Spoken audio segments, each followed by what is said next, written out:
Good morning and welcome to the B.F. Anderson Technical Report for March the 3rd. Recessions and bear markets, there is a direct correlation between the economy and the stock market, and I think it's most apparent by this graph where it shows the shaded areas where we've had recessions and the percentage decline in stock prices.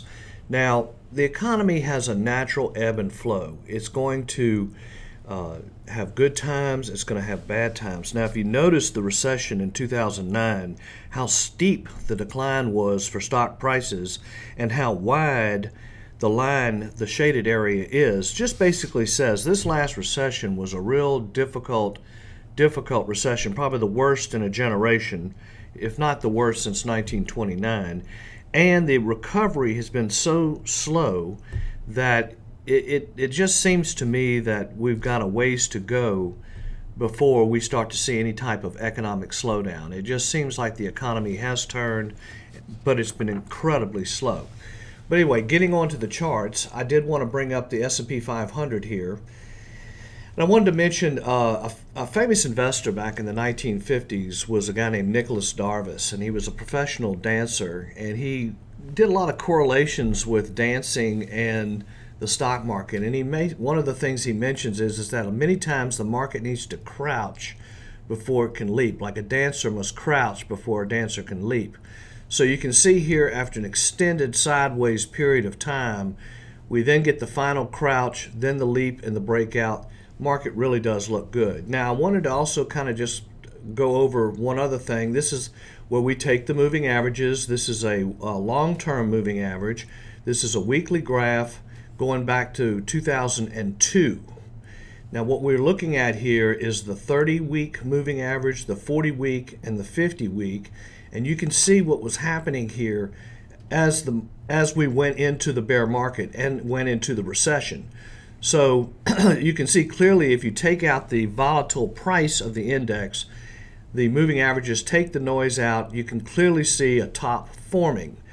Then if we go and look at another recession period, this was 2008. Again, a very severe recession, very severe drop in market prices. And you can, again, using the 30-week, the 40-week, and the 50-week, you can see that the fastest moving average crosses below the slower moving averages, and over time you just see a total deterioration of stock prices and a major decline.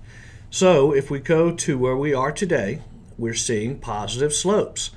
We're seeing the fastest moving average crossing above the slower moving averages, and basically we've got a nice uptrend here. So we're pulling out the volatility. We're just simply saying this market looks very healthy and there's no problems.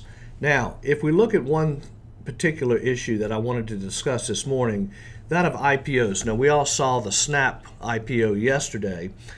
The general rule of thumb that I always try to explain to people is it's always best to wait about 6 months or more after the initial offering of an IPO, because you want to get a couple of quarters of earnings and revenue numbers just to see how viable this company is.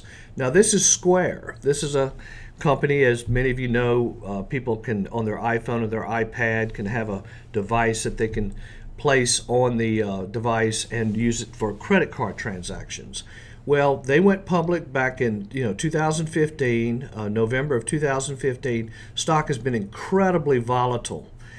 Really has not performed well, but they just reported earnings here recently. The stock has broken out, and it looks like it's possibly going to be a winner. So keep an eye on IPOs. It's a very important area of the economy because, as we all know, the whole reason for the stock market is to create new businesses where there are jobs and employment opportunities. If you have any questions, please give me a call. Thank you.